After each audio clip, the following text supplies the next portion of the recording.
Hello class fifth, welcome back in my channel Vidya Niketan and I am Sunita Srivastava. बच्चों, हम शुरू करेंगे आज सेमेस्टर 2 साइंस के चैप्टर 3 को, फोर्स एंड एनर्जी। तो सबसे पहले हम देखते हैं कि हम इस चैप्टर में क्या क्या पढ़ेंगे। हम पढ़ेंगे इसमें फोर्स के बारे में कि फोर्स हम किसे कहते हैं। इसके बाद हम पढ़ेंगे टाइप्स ऑफ फोर्स, यानी फोर्स कितने तरह के होते हैं।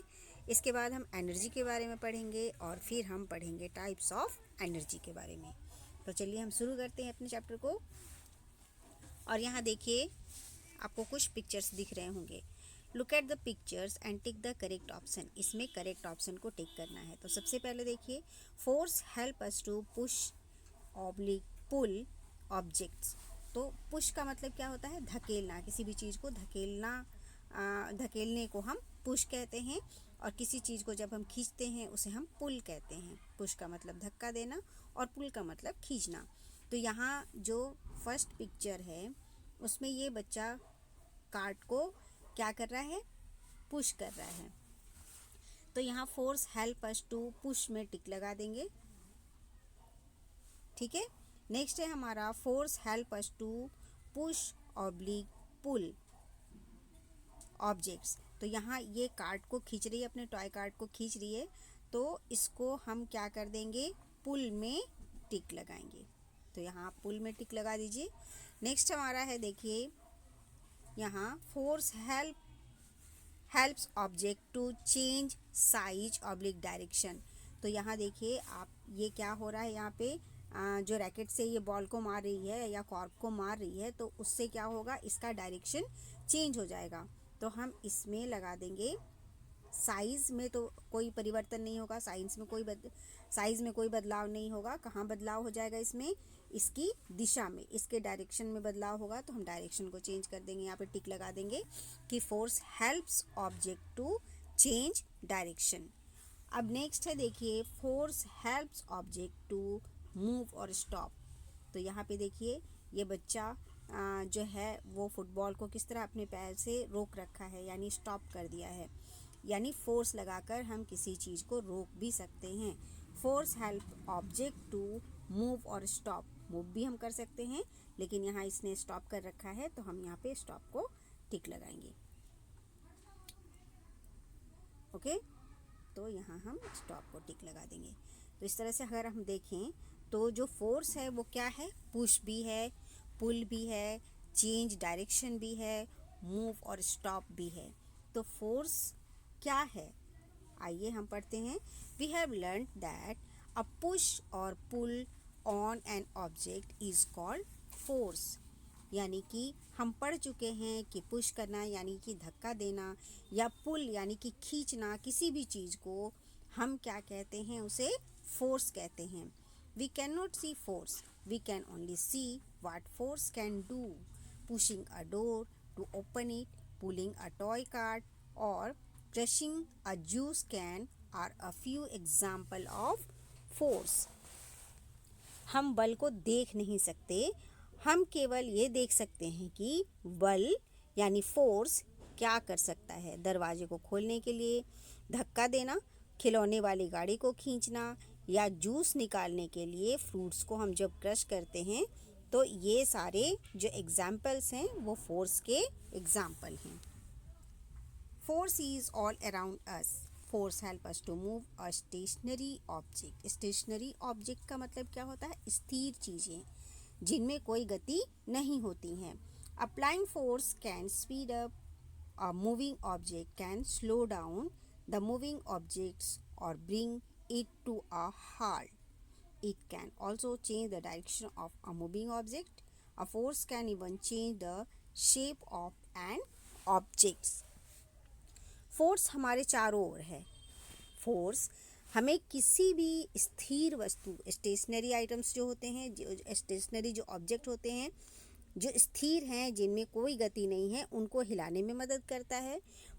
और जो हम फोर्स लगाते हैं उससे हम क्या कर सकते हैं? किसी भी गतिमान वस्तु जो मूविंग ऑब्जेक्ट्स हैं उनकी जो फोर्स जो है उस पर अगर हम लगाते हैं तो क्या होता है? उनमें उनकी जो गति है वो बढ़ जाती है। या हम फोर्स लगाकर उनकी गति को धीमा भी कर सकते हैं या हम उन्हें रोक भी सकते हैं। तो ये गतिमान वस्तु की दिशा को भी यानी कि डायरेक्शन को भी, मूविंग ऑब्जेक्ट्स के डायरेक्शन को भी ये चेंज कर सकता है। कौन? फोर्स। ठीक है, तो फोर्स किसी भी ऑब्जेक्ट का आकार भी बदल सकता है, उनका शेप और उनकी साइज को भी बदल सकता है। ठीक है, तो ये है हमारा फोर्स। अब हम पढ़ेंगे टाइप्स ऑफ फोर्स, यानी फोर्स कितने प्रकार के होते हैं उनके बारे में पढ़ेंगे, यानी फोर्स का यानी बल का प्रकार। Let us take a look at different type of forces. तो यहाँ पे डिफरेंट टाइप ऑफ जो फोर्सेस हैं उनके बारे में हम एक एक करके पढ़ेंगे। तो सबसे पहले हम जिस फोर्स के बारे में पढ़ेंगे वो है ग्रेविटेशनल फोर्स। और ग्रेविटेशनल फोर्स आपने पिछले क्लास में भी पढ़ा है कि ग्रेविटेशनल फोर्स क्या होता है? गुरुत्वाकर्षण शक्ति। तो गुरुत्वाकर्षण शक्ति जो है वो सिर्फ हमारी पृथ्वी के पास है, जिसकी वजह से हम पृथ्वी पर खड़े होते हैं या चल पाते हैं, या कोई भी चीज़ जब हम ऊपर की तरफ फेंकते हैं तो वो सीधा नीचे ज़मीन पर गिरता है। लेकिन ग्रेविटेशनल फोर्स हर जगह मौजूद नहीं है, हमारी पृथ्वी पर ही ग्रेविटेशनल फोर्स है। ठीक है, तो चलिए हम इसको पहले पढ़ते हैं। When we throw anything up it travels up for some distance and then falls to the ground. Isaac Newton, a scientist, figured out that the earth pulls each of as well as other object towards it. The force that pulls everything to the center of the earth is called gravitational force or gravity. It is gravity that helps us to stay on the ground and not float away. A ball, when thrown up, falls to the ground due to gravity. Gravitational force क्या है? जब हम कुछ भी चीज़ों को ऊपर फेंकते हैं तो वह कुछ दूरी तक तो जाता है और फिर क्या हो जाता है? ज़मीन पर वो वापस गिर जाता है। सर आइजैक न्यूटन, जिनके बारे में आपने पहले भी सुना होगा, तो ये एक बहुत ही बड़े साइंटिस्ट थे और इन्होंने ही खोज की ग्रेविटेशनल फोर्स की। ठीक है, सर आइजैक न्यूटन जो कि एक वैज्ञानिक हैं, उन्होंने ही पता लगाया कि पृथ्वी हम सभी के साथ अन्य वस्तुओं को भी अपनी ओर खींचती है।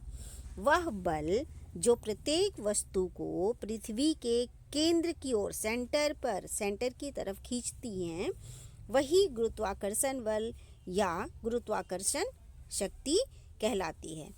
ठीक है, यह गुरुत्वाकर्षण ही है जो कि ज़मीन पर बने रहने में हमें मदद करता है। अगर ग्रेविटेशनल फोर्स नहीं होता तो हम ज़मीन पर नहीं खड़े हो सकते थे। जैसे स्पेस में क्या होता है, जो भी स्पेस में जाते हैं वो क्या होते हैं? वो वहाँ खड़े भी नहीं हो सकते। वो वहाँ कैसे होते हैं? वो वहाँ फ्लोट कर रहे होते हैं, वहाँ तैरते हुए रहते हैं। वो एक जगह ना तो बैठ सकते हैं, ना एक जगह वो सो सकते हैं। अपने आप को वो वहाँ पर क्या करते हैं? बांध के रखते हैं। सोचिए कितनी दिक्कत से वो वहाँ पे रहते होंगे, जहाँ ग्रेविटेशनल फोर्स उनको खड़े रहने में मदद नहीं करता होगा, हेल्प नहीं करता होगा। जब एक गेंद ऊपर की तरफ फेंकी जाती है तब क्या होता है? गुरुत्वाकर्षण के कारण वो सीधा ज़मीन पर ही गिरती है। ठीक है, तो आप ऐसे समझिए एक बार, ये है हमारी अर्थ। ठीक है, और हम यहाँ पे रहते हैं। हम यहाँ के छोर पर भी अगर खड़े हैं तब भी हम नहीं गिरते कहीं भी। क्यों? क्योंकि यहाँ की जो ग्रेविटेशनल फोर्स है, जैसे मान लीजिए हम यहाँ जंप करते हैं थोड़ी दूर भी, तो यहाँ की जो सेंटर है वो तुरंत ही हमें क्या करती है? अपनी तरफ खींच लेती है।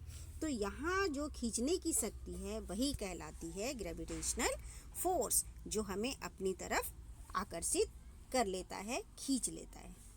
ठीक है, चलिए आगे बढ़ते हैं और अब हम पढ़ेंगे इलेक्ट्रोस्टैटिक फोर्स।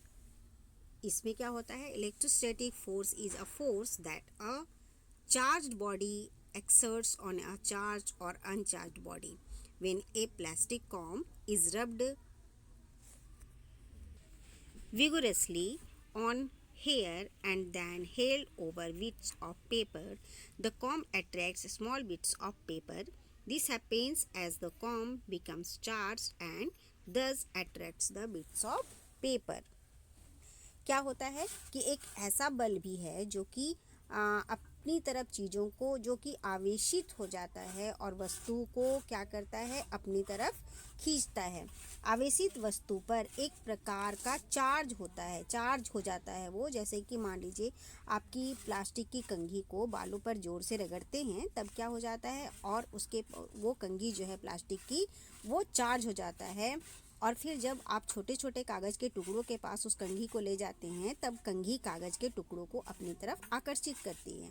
ऐसा तब होता है जब कंघी चार्ज हो जाती है। जब आप उसे बालों पर रगड़ते हैं तभी कंघी चार्ज होती है और तभी वो छोटे छोटे कागज़ के टुकड़ों को अपनी तरफ आकर्षित करती है। ऐसा करके आप खुद भी देख सकते हैं। पहले अपने बालों पर कंघी करें और छोटे छोटे कागज़ के टुकड़ों के पास उसे ले जाएं। आप देखेंगे कि कंघी कागज़ के टुकड़ों को अपनी तरफ खींच लेती है और इस प्रकार कागज़ के टुकड़ों को वो आकर्षित करती है, और इसे ही हम कहते हैं इलेक्ट्रोस्टैटिक फोर्स। नेक्स्ट है मैग्नेटिक फोर्स, और ये आपने देखे भी होंगे कि मैग्नेट क्या होता है, चुंबक, चुंबकीय बल।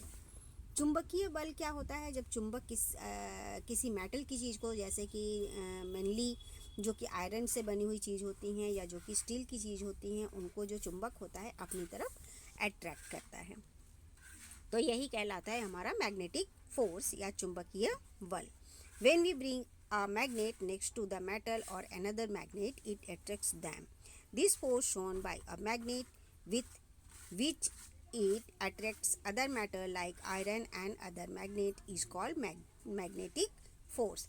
चुंबक जब मेटल की चीज़ों को, यानी कि जो लोहे की चीज़ों को अपनी तरफ अट्रैक्ट करता है, आकर्षित करता है, तभी हम यही जो फोर्स है वो मैग्नेटिक फोर्स कहलाती हैं। ठीक है, तो आइए यहाँ पे है कुछ, लेट्स ट्राई दिस। यहाँ पे हम ट्राई करेंगे। देखिए, ये चुंबक वाली जो बल होती हैं, इसके बारे में मैंने आपको क्लास 4th में भी पढ़ाया था कि ये क्या होता है। और आपके कई खिलौनों में भी चुंबक होता है, तो आपने देखे होंगे कि उनमें जो लगा चुंबक होता है वो किसी भी लोहे की चीज़ को अपनी तरफ किस तरह से आकर्षित करता है। तो चुंबक का ये जो बल है यही कहलाता है चुंबकीय बल। आगे यहाँ पे देखिए, लेट्स ट्राई दिस। यहाँ पे ट्राई करना है हमने। Find out what happens between two magnet. First make one end of magnet A with a dot. Number the ends of magnet B. Place them as shown in the figure. You will see something interesting. Number 1. In the first case, magnet A dash or pulls B towards itself. In the second case, magnet A dash or pushes away B. आप इस तरह से समझिए मेरी बात को। हर चुंबक में 2 पोल होते हैं, ठीक है। एक होता है साउथ पोल और एक होता है नॉर्थ पोल, ठीक है। तो हमने जहाँ पॉइंट था वहाँ एस लिखा है और जहाँ ब्लैंक था, वाइट है, उसे हमने एन माना है, ठीक है। तो यहाँ पर भी हम एस मानेंगे और यहाँ पर हम एन मानेंगे, और यहाँ पे भी कलर्ड वाला हमने क्या माना है, एस, और इसको हमने माना है एन, ओके। और यहाँ पर भी आप देखिए एन हो गया और यहाँ क्या हो जाता है, एस, ठीक है। अब इस तरह से समझिए, जब नॉर्थ पोल और साउथ पोल किसी भी मैग्नेट का अलग अलग होता है, तब वो क्या करते हैं, एक दूसरे को अट्रैक्ट करते हैं, ठीक है। तो यहाँ पे ये इसको अट्रैक्ट करेगा, और जब सेम पोल एक दूसरे के सामने होंगे तो वो अट्रैक्ट नहीं करेंगे, उनमें रिपल्सन होगा, ठीक है। तो यहाँ पे हम क्या भरेंगे, in first case magnet A attract और पुल्स बी टूवर्ड्स इटसेल्फ, क्योंकि एन और एस है तो ये क्या करेंगे, एक दूसरे को अट्रैक्ट करेंगे। तो यहाँ पे हम भर देंगे अट्रैक्ट, अट्रैक्ट्स, ओके। और नंबर बी वाले केस में क्या हो रहा है, जब दोनों सेम पोल होंगे, एन और एन एक साथ होगा, तो दोनों एक दूसरे को आकर्षित नहीं करेंगे, बल्कि एक दूसरे को ये क्या करेंगे, धक्का देंगे और एक दूसरे से दूर होना चाहेंगे। तो इस कंडीशन में हम क्या लिखेंगे, यहाँ पे हम लिखेंगे रिपल, सेकंड केस में क्या हो रहा है, दोनों ही पोल एक दूसरे के सामने हैं, तो यहाँ पे वे एक दूसरे को आकर्षित नहीं करेंगे, बल्कि क्या करेंगे, वो करेंगे रिपल, यानी अनाकर्षित, REPEL। ओके, तो हम क्या पढ़ेंगे यहाँ पे, in the second case magnet a ripple और पुश अवे बी। तो आज की हमारी पढ़ाई होगी यहीं तक, और अगली क्लास में हम अगले फोर्स के बारे में पढ़ेंगे। तब तक आप एक बार दोबारा से इस चैप्टर को रीड करें और दोबारा से इस वीडियो को सुनें। बहुत जल्दी आपको ये चैप्टर बहुत अच्छी तरह से समझ आ जाएगा, ऐसा मैं उम्मीद करती हूँ। थैंक यू बच्चों, बाय बच्चों, अपना ध्यान रखें और अपनी पढ़ाई का भी ध्यान रखें। तब तक के लिए bye and have a nice day.